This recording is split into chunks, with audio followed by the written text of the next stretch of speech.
Just quite couldn't get the RPMs last night in Tipton. See if he made any changes.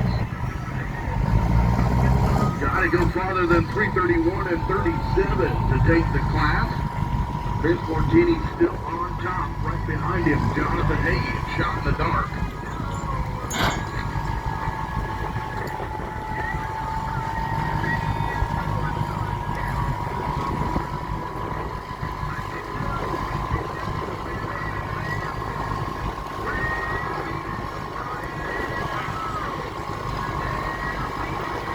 Kelly says, let's send it. Once again,